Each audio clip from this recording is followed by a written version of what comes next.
เมื่อเฮามาเฮ็ดจังซี่แล้วก็เฮาก็อิ่มใจในตัวเจ้าของบ่ได้เกิดมาตายถิ่มซื่อๆถือว่ามันสิเฒ่าไปแก่ไปเฒ่าไปแก่ไปแต่ว่าคุณงามความดีเต็มอยู่ในจิตในใจบ่ต้องเพิ่งสิ่งอื่นเพิ่งได้ชั่วครั้งชั่วคราวเฮาต้องเพิ่งเฮาเองถือว่าอิ่มใจคันเพิ่งสิ่งอื่นมันก็เพิ่งได้ชั่วครั้งชั่วคราวเพิ่งได้ถาวรคือศีลธรรมนี่แหละสินำภพนำภูมิเฮาประกันรับประกันเฮาได้คันเฮาสร้างคุณงามความดีแต่ว่าคันเฮาเฮ็ดตรงกันข้ามประกันบ่ได้เด้ประกันบ่ได้สิเป็นแนวใดจิตสุดท้ายมันเป็นแนวใดต้องเฮาก็ฮู้เฮาเองครูบาอาจารย์คือกันมา9 มื้อ10 มื้อคันได้เฮ็ดเต็มที่ช่วงเช้าก็บ่ได้ขาดช่วงบ่ายก็บ่ได้ขาดช่วงยามแลงก็บ่ได้ขาดยามแผ่เมตตาก็อิ่มใจถึงว่าสมาธิสมาบัติมรรคผลพระนิพพานยังบ่หันหอดหันถึง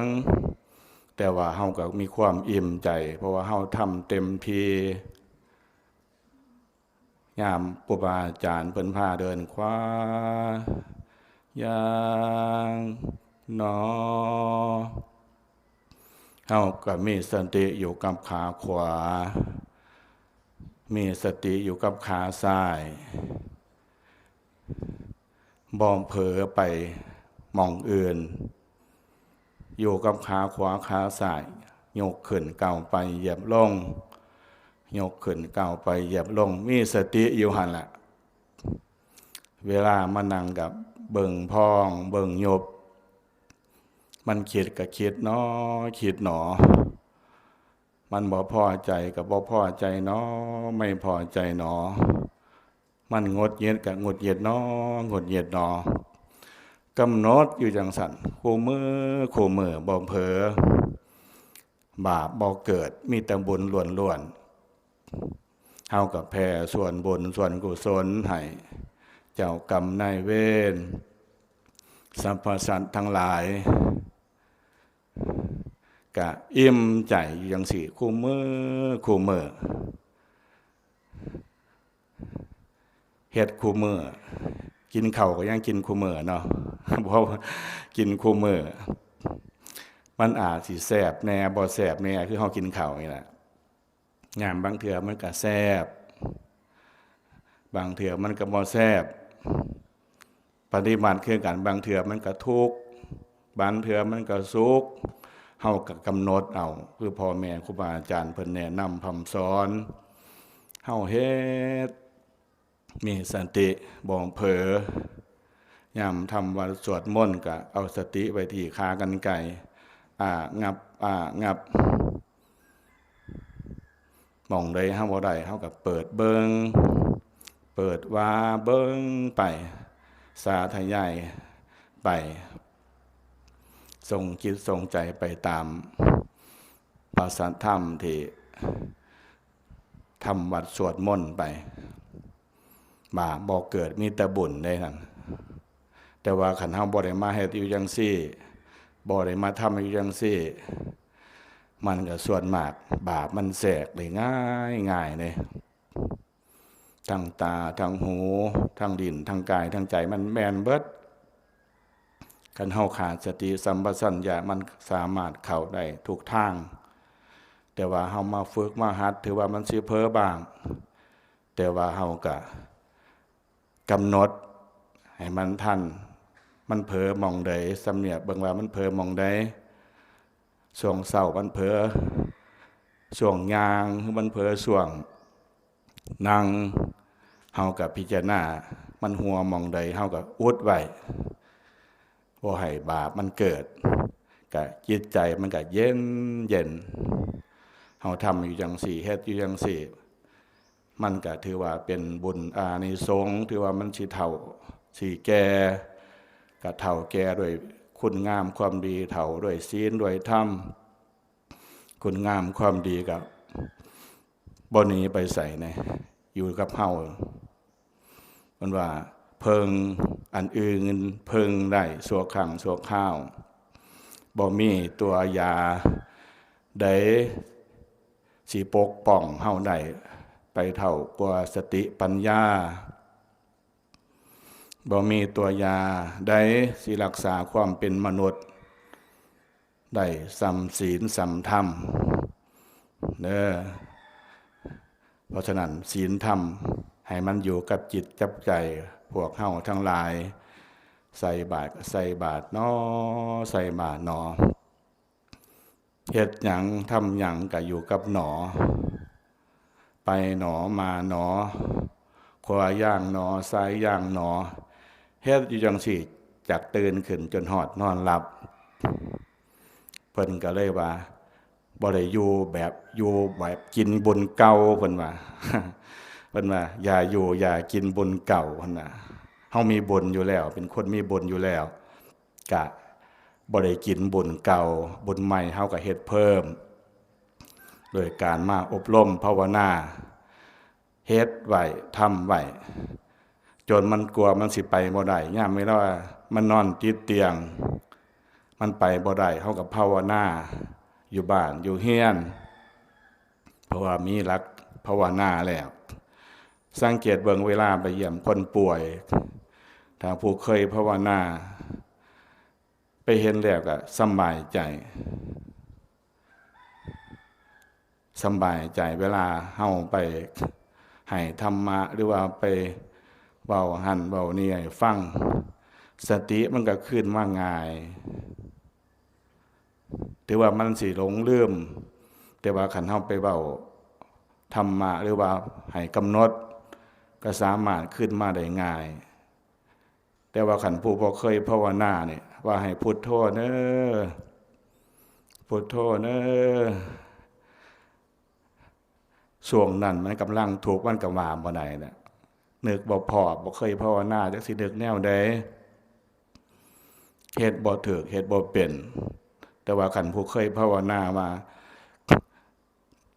ให้พุทโธเด้อคันมันปวดกับปวดเนาะพุทโธพุทโธคันเฮาใส่แนวใดเฮาก็กำหนดแนวนั้นก็สามารถสติขึ้นมาได้ง่ายสังเกตเบิ่งใจก็สบายผู้เฝ้าก็บ่ได้ใจวีใจว่อนนำสบายเพราะว่าเคยภาวนามาบ่ได้ห่วงหน้าห่วงหลังบ่ได้ห่วงสมบัติภัสถานบ่ได้ย่านตายมื้อนี้มื้ออื่นก็สามารถไปได้สบายเพราะว่าเฮ็ดไว้เบิดแล้วสิเป็นทานศีลภาวนาก็ได้เฮ็ดเต็มที่มีแต่จะไปเสวยเท่านั้นเนาะอิ่มใจเพราะฉะนั้นเฮาทั้งหลายเฮาบ่ควรประมาทว่ามื้อนี้สิเฮ็ดมื้ออื่นจังสิเฮ็ดเฒ่าซะก่อนจังสิเฮ็ดเกษียณราชการจังค่อยสิเฮ็ดหรือว่าปูนยามเฒ่าจังค่อยสิมาเฮ็ดบางเทื่อยามเฒ่ามามันแข็งขามันบอกบ่ได้ใส่บ่ฟังแหมขวามันก็บ่ขวานำซะซ้ายมันก็บ่ซ้ายนำซะสติสัมปชัญญะมันก็บ่สมบูรณ์มันเฮ็ดยากเด้ส่วงเฮายังไปได้มาได้ส่วงเฮาเป็นหนุ่มเป็นแน่นนี่พยายามเฮ็ดเอาทำเอา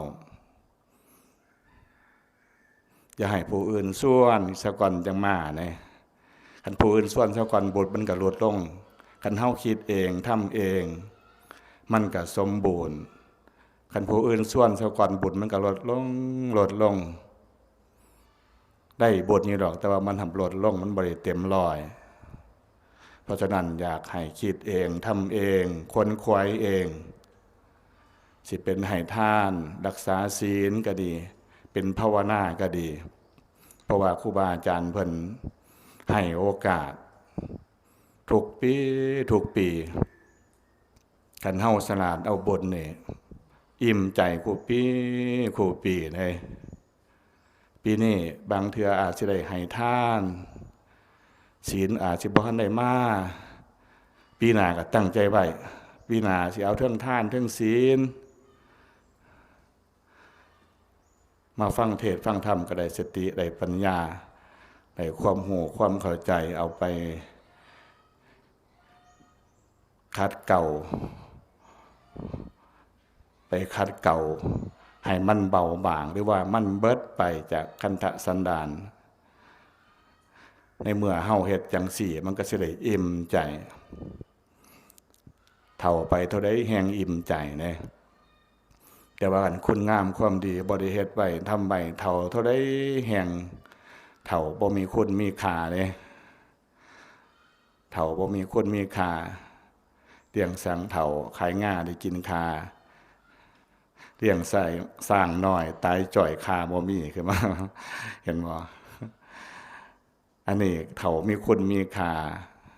ลูกหลานก็ฮักกับแพงเว้ากับลูกกับหลานก็มีแต่บักหล่าบักคำอีนางเว้ากับม่วนกันเป็นภรรยากับเอิ้นผัวก็มีแต่พ่อภรรยาเอิ้นผัวก็ได้สามีเอิ้นเมียก็มีแต่แม่หายกันก็บ่เป็นเครียดให้กันก็บ่เป็นปล่อยกันก็บ่เป็นมันก็เลยดีมันก็เลยอบอุ่นครอบครัวนั้นแต่ว่าคันเฮาบ่เฮ็ดแนวนั้นนี่วุ่นวายนี่วุ่นวายพอไปทางแม่ไปทางสามีพอตาไม่ย่ายไปคนละทางเลยเพราะว่าบ่ได้อบรมจิตใจแห้งต่างคนต่างอยู่นี่โอ้ยลำบากเลยเห็นบอกเขาร้องเพลงคันผัวกินแต่เหล้าเขาก็สิเอาผัวไปเผาเลยเอาผัวไปเผาเห็นบ่ผัวกินแต่เหล้านี่บ่เข้าวัดบ่เข้าเหล้าบ่ขาดเท่านั้นเมียก็สิเอาผัวไปเผาเห็นบ่เอาผัวไปเทิร์นว่าหั่นสิเอาผู้ใหม่เห็นบ่ขี้ลายอะไรเขาก็สิเอาไปเทิร์นเอาผู้ใหม่เพราะฉะนั้นต้องคิดได้พอก็ได้เด้อต้องคิดได้ครูบาอาจารย์เพิ่นส่วนบวชก็ฝ้าวบวชเด้ท่านสั่นเขาเจ้าไปเทิร์นเด้ไปเทิร์นเอาผู้ใหม่กันกินแต่เหล้าแต่ว่าขันอยู่ในศีลในธรรมเนี่ยโอ้ยเท่ากับหักกับแพงในลูกเต่ากับหักกับแพงภรรยากับหักแพงไปหันมานี่เขากับเบิงกับแย่งเพราะว่ามันดีแต่ว่าขันบอดีนี่เข้าไปเทิร์นเบิดบอกว่าภรรยาก็ดีสามีก็ดีเพราะฉะนั้นเฮาครูบาอาจารย์เพิ่นให้โอกาสเฮาก็มาฝึกฝนอบรมอย่างหน่อยๆก็ให้มันเบาบางคำมันยังบ่เบิดก็มันเบาบางอย่างหน่อยๆมันก็ใส่ชีวิตเป็นฆราวาสญาติโยมนี่ก็มันก็บ่ได้ร้อนนอนทุกข์ปานใดนะถือว่ามันสิลำบากยากจนแต่ว่ามันก็ถ้ามีศีลมีธรรมมันก็สบายใจอยู่นำกันก็เย็นถึงว่าสิบ่ร่ำรวยเงินทองแต่ว่ามันก็มีศีลมีธรรมก็มันก็เย็นนะสามีเห็นภรรยาก็เย็นภรรยาเห็นสามีเห็นลูกเห็นเต่าก็เย็นอยู่นำกันแบบนี้มันจังอยู่นำกันแบบมีความสุขส่วนมากก็บางคนนี่คิดโอ้มีครอบครัวก็คือสิมีความสุขมีภรรยาสามีคือสิมีความสุขบัดมีมาแล้วอะวายถูกเติมในมันเนี่ยถูกเติม ถ้าขาดธรรมะทุกเติมเลยเห็นหลายความขั้วบานแตกสลายขาดอยู่นำกันลำบากถ้าขาดศีลขาดธรรมอยู่นำกันลำบากเพราะนั้นศีลธรรมต้องเอาไปใส่ยาแนวนี่ยาขนาดนี่ต้องเอาไปกินไปใส่มันจังสิอยู่เย็นเป็นสุขเด้อเพราะฉะนั้นกล่าวสิ่งละอันพันละน้อยมากก็เห็นสมควรเจเวลากันในท้ายที่สุดนี่ก็ขออ้างอิงเอาคุณพระศรีรัตนตรัยคุณงามความดีที่คณะสงฆ์โดยมีท่านพระอาจารย์พระครูวิวิตอรัญญธรรมผู้เป็นประธานในสำนักแห่งนี้ผู้ประพฤติปฏิบัติธรรมสุคนญาติโยมสุคนจงมาร่วมกันเป็นตบะเป็นเดชะเป็นพลวะปัญจัย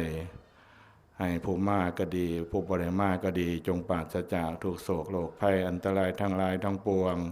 มีโอกาสสั่งคุณงามความดีมีโอกาสประพฤติปฏิบัติธรรม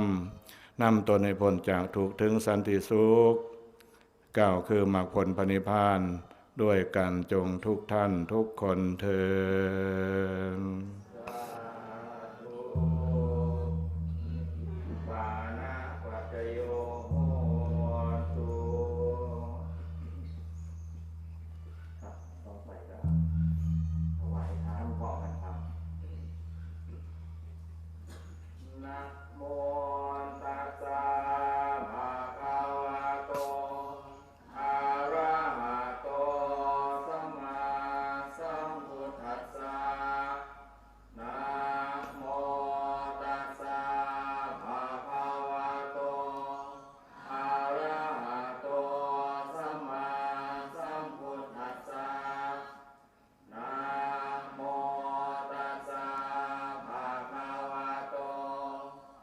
อ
ปริปุเรนติสา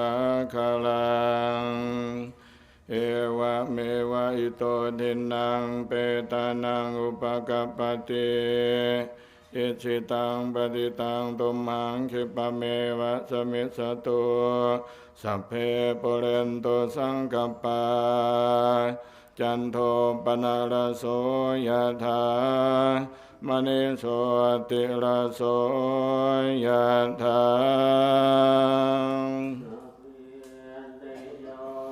วิวันจันตุสัมภโรโควินาศตุมาเตภวันตรายโยสุขิเทกะยุโกภวะอภิวันทนาสิริสเนพุทธาปัจจายโนจัตตารโอธรรมัมตันติอายุวันโนสุขังภาลังเตอันทรันทาสุขิตาเวโรนพุทธัสสะสะเนอโลตาโวตัสสะสัมเพยะเตเพภวะโตสัมภมังคลังลัมโตสัมภเทวตาสัมภบุญญานุภาเว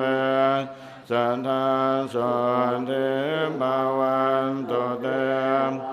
ตุสัมภมังคลังลัคันตุสัมภวตาสัมภสัมมานุภาเวนัสสนติภาวันตุเตภาวันตุสัมภมังคลังลังตุสัมภเท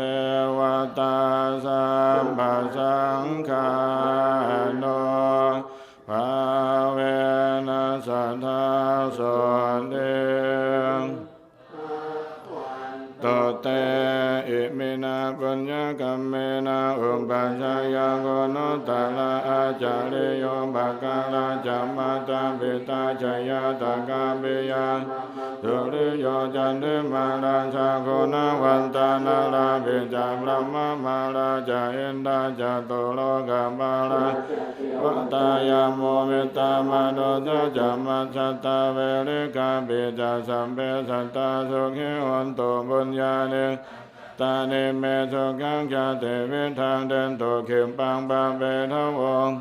อิมินาปุญญกัมเมนะอิมินาอุเทเทนะจักขิมบาสุรัมเบเกวะตานุปาดา